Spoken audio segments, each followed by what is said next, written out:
आकाशवाणी गोरखपुर से प्रादेशिक समाचार।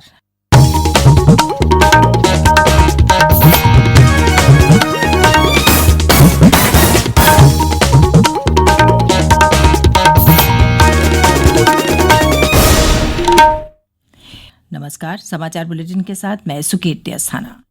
पहले मुख्य समाचार। प्रधानमंत्री नरेंद्र मोदी ने कोविड महामारी से संघर्ष में मीडिया की भूमिका की सराहना की। प्रदेश में कोविड-19 के चलते रविवार को बाजारों की साप्ताहिक बंदी समाप्त।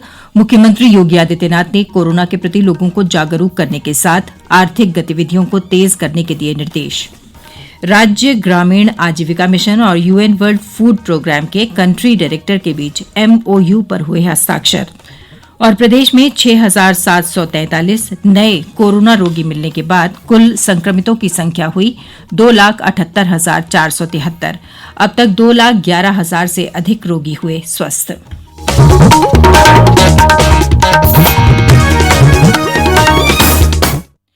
और अब समाचार विस्तार से। प्रधानमंत्री नरेंद्र मोदी ने कोविड महामारी से संघर्ष में मीडिया की भूमिका की सराहना की है। श्री मोदी ने कहा कि मीडिया ने कोविड महामारी के बारे में जागरूकता फैलाकर तथा सरकार के कार्यों की विवेचना और उसकी योजनाओं की कमियों के बारे में बताकर जनता की अभूतपूर्व सेवा की है। गरीबों को शौचालय देने वाला, अनेक बीमारियों से बचने वाला स्वच्छ भारत अभियान हो, माताओं बहनों को लकड़ी के धुएं से बचाने वाली उज्ज्वला गैस योजना हो, हर घर तक जल पहुंचाने के लिए चल रहा जल जीवन मिशन हो, सभी में मीडिया ने जागरूकता बढ़ाने का काम किया है, सकारात्मक काम किया है। महामारी के इस दौर में कोरोना के खिलाफ जागरूकता अभियान में भी भारतीय मीडिया ने जनता की अभूतपूर्व सेवा की है। प्रधानमंत्री कल वीडियो कॉन्फ्रेंस के जरिए जयपुर में पत्रिका गेट के उद्घाटन के अवसर पर बोल रहे थे। श्री मोदी ने कहा कि समाज के प्रबुद्ध वर्ग और लेखक पथ प्रदर्शक और शिक्षक होते हैं। उन्होंने कहा कि स्वतंत्रता संग्राम के दौरान हर बड़ा नाम लेखन से जुड़ा हुआ था। किसी भी समाज में समाज का प्रबुद्ध वर्ग, समाज के लेखक या साहित्यकार ये पथ प्रदर्शक की तरह होते हैं। एक प्रकार से समाज के शिक्षक होते हैं। स्कूली शिक्षा तो खत्म हो जाती है, लेकिन हमारे सीखने की प्रक्रिया पूरी उम्र चलती है, प्रतिदिन चलती है। इसमें बड़ी ही अहम भूमिका पुस्तकों और लेखकों की भी है। प्रधानमंत्री ने नई पीढ़ी में पठन पाठन की आदत पैदा करने का भी आग्रह किया। आज टेक्स्ट और ट्वीट के इस दौर में ये और ज्यादा जरूरी है कि हमारी नई पीढ़ी गंभीर ज्ञान से दूर न हो जाए। और मैं तो हर परिवार से आग्रह करता हूं, घर की रचना के समय आर्किटेक्चर को जरूर कहिए कि एक कोना ऐसा भी हो जिसमें अच्छी अच्छी किताबें रखी हो और परिवार के हर व्यक्ति समय निकालकर दिन में एक बार उन किताबों के पास जाए, किताबों को हाथ लगाए, एक आध दो पेज, एक आध दो लाइन जरूर पढ़ने की आदत बनाए। श्री मोदी ने कहा कि अंतर्राष्ट्रीय मंचों पर भारत की उपस्थिति अब और मजबूत हो रही है। श्री मोदी ने कहा कि विश्व भारत की आवाज को अब और ध्यान से सुन रहा है।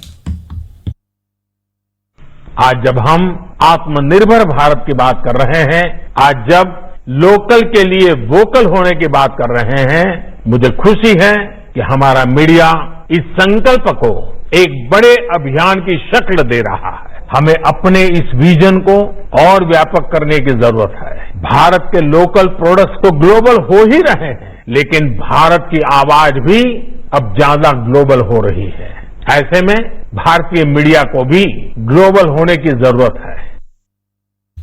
प्रदेश में कोविड-19 के मद्देनजर हर रविवार को होने वाली साप्ताहिक बंदी को अब समाप्त कर दिया गया है। इसके स्थान पर बाजारों की साप्ताहिक बंदी पूर्व निर्धारित व्यवस्था के अनुसार रहेगी।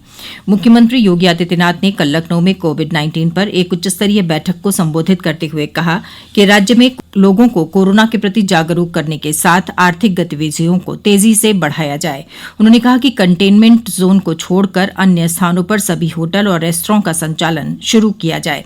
इन गतिविधियों में संक्रमण से सुरक्षा के सभी मानकों का पालन सुनिश्चित किया जाए। मुख्यमंत्री ने कंटेनमेंट जोन में सभी लोगों का कोविड टेस्ट कराने के भी निर्देश दिए। केंद्रीय शिक्षा मंत्री रमेश पोखरियाल निशंक ने कहा है कि सरकार राष्ट्रीय शिक्षा नीति 2020 में सुधार करके 100% साक्षरता का लक्ष्य प्राप्त करने की दिशा में काम करने के लिए प्रतिबद्ध है। कल अंतर्राष्ट्रीय साक्षरता दिवस पर एक वर्चुअल कार्यक्रम में श्री निशंक ने कहा कि सरकार संगठनों, ग्राम सभाओं और अन्य हितधारकों को इस लक्ष्य को प्राप्त करने के लिए एक मिशन के रूप में काम करना होगा। उन्होंने शिक्षा मंत्रालय के अधिकारियों से हर 2 महीने में साक्षरता कार्यक्रम की समीक्षा करने को कहा। श्री निशंक ने कहा कि आबादी का एक बड़ा हिस्सा अब भी साक्षर नहीं है। उन्होंने कहा कि इस दिशा में और अधिक प्रयास करने की जरूरत है। शिक्षा मंत्री ने कहा कि नई नीति देश की मान्यताओं और मूल्यों पर आधारित है। उन्होंने कहा कि हर आदमी को कम से कम एक व्यक्ति को पढ़ाना चाहिए। श्री निशंक ने आशा व्यक्त की कि 2030 तक पूर्ण साक्षरता के लक्ष्य को प्राप्त करने के लिए पढ़ना लिखना अभियान के नाम से एक नई साक्षरता योजना आगे बढ़ रही है। कार्यक्रम का मुख्य लक्ष्य देश भर के ग्रामीण और शहरी क्षेत्रों में 15 वर्ष तक के अशिक्षित बच्चों और उससे अधिक उम्र के 57 लाख वयस्कों को शिक्षित करना है। ये समाचार आप आकाशवाणी गोरखपुर से सुन रहे हैं। राज्य ग्रामीण आजीविका मिशन और यूएन वर्ल्ड फूड प्रोग्राम के कंट्री डायरेक्टर के बीच कल लखनऊ में एक एमओयू पर हस्ताक्षर किए गए। इस अवसर पर एक कार्यक्रम को संबोधित करते हुए मुख्यमंत्री योगी आदित्यनाथ ने इस समझौते को एक क्रांतिकारी और ऐतिहासिक क्षण बताते हुए कहा कि प्रदेश में 18 जनपदों के 204 विकासखंड इस एमओयू के साथ जुड़ रहे हैं और हमारा प्रयास है कि प्रदेश के 825 विकासखंडों को चरणबद्ध तरीके से इसके साथ जोड़ा जाएगा। राज्य ग्रामीण आजीविका मिशन से अलीगढ़, औरैया, बांदा, बिजनौर, चंदौली, फिरोजाबाद, इटावा, गोरखपुर, कन्नौज, लखीमपुर खीरी, लखनऊ, मैनपुरी, मिर्जापुर, प्रयागराज, सुल्तानपुर और उन्नाव पहले चरण में जुड़ेंगे। इस समझौते के माध्यम से 3000 से अधिक स्वयंसेवी समूहों की महिलाएं लाभान्वित होंगी। मुख्यमंत्री ने कहा कि आजीविका मिशन से जुड़े स्वयं सहायता समूहों को इस एमओयू के बाद कार्य की कमी नहीं रहेगी। प्रदेश में कोविड-19 के 6,743 नए मामले सामने आने के बाद अब तक कुल पुष्ट रोगियों की संख्या 2,78,473 हो गई है। स्वास्थ्य विभाग की रिपोर्ट के अनुसार इस समय प्रदेश में 63,256 सक्रिय रोगी हैं। अब तक 2,11,117 रोगी कोरोना से पूरी तरह ठीक हो चुके हैं। इस बीमारी से प्रदेश में 4,047 लोगों की मौत हुई है। राज्य में पिछले 36 घंटों के दौरान सबसे ज्यादा 887 कोरोना के मामले राजधानी लखनऊ में पाए गए, जहां कल तक कुल पुष्ट रोगियों की संख्या 34,333 हो गई। कानपुर में 431 नए रोगी मिलने के बाद कुल मामलों की संख्या 17,851 हो गई है। लखनऊ प्रशासन ने फोन कॉल पर सैनिटाइजेशन की व्यवस्था शुरू की है। जिलाधिकारी अभिषेक प्रकाश ने बताया कि किसी भी स्थान, कार्यस्थल या अपार्टमेंट जहां कोविड-19 के संक्रमित मरीज हैं, 0522-230-7770 पर फोन करके वहां सैनिटाइजेशन की इस सेवा का लाभ लिया जा सकता है। सैनिटाइज करने वालों की टीम 12 से 24 घंटे के भीतर वहां पहुंच जाएगी और उस जगह को मुफ्त में सैनिटाइज कर देगी। जिला अधिकारी ने अपने कार्यालय की दीवार पर पोस्टर लगाकर इस सेवा के संबंध में जागरूकता अभियान शुरू किया है। किसी अपार्टमेंट, किसी ऑफिस, बाजार हो, दुकान हो या ऐसी जगह हो जहाँ पे लोगों का आवागमन रहता है, तो ऐसी जगहों पर वो फ्री सैनिटाइजेशन की सुविधा दी जा रही है। 12 घंटे के अंदर ही टीम जाकर के सैनिटाइजेशन का कार्य संपन्न करेगी, जो निर्धारित प्रोटोकॉल और मानक है सोडियम हाइपोक्लोराइड के सॉल्यूशन के माध्यम से। और ये जो नंबर हमने जारी किया है, ये नंबर है 0522-230-77770। सैनिटाइजेशन और वन कॉल सुविधा लखनऊ के नागरिकों के लिए ये मुहैया कराई गई। विश्व का औसत 3,527 है, जबकि भारत में प्रति 10 लाख जनसंख्या पर कोविड मामलों की संख्या 3,102 है। कल नई दिल्ली में केंद्रीय स्वास्थ्य सचिव राजेश भूषण ने कहा कि कोविड-19 संक्रमण से स्वस्थ होने वालों की संख्या में भी लगातार बढ़ोतरी हो रही है। भारत में इस महामारी से प्रति 10 लाख जनसंख्या पर केवल 53 मौतें हो रही हैं, जबकि विश्व का औसत 115 का है। और अंत में इस बुलेटिन के मुख्य समाचार एक बार फिर। प्रधानमंत्री नरेंद्र मोदी ने कोविड महामारी से संघर्ष में मीडिया की भूमिका की सराहना की।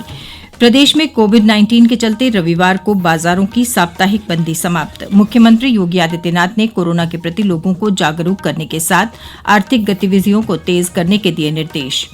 राज्य ग्रामीण आजीविका मिशन और यूएन वर्ल्ड फूड प्रोग्राम के कंट्री डायरेक्टर के बीच MOU पर हुए हस्ताक्षर। और प्रदेश में 6,743 नए कोरोना रोगी मिलने के बाद कुल संक्रमितों की संख्या हुई 2,78,473। अब तक 2,11,000 से अधिक रोगी हुए स्वस्थ। इसके साथ ही ये समाचार बुलेटिन समाप्त हुआ। नमस्कार।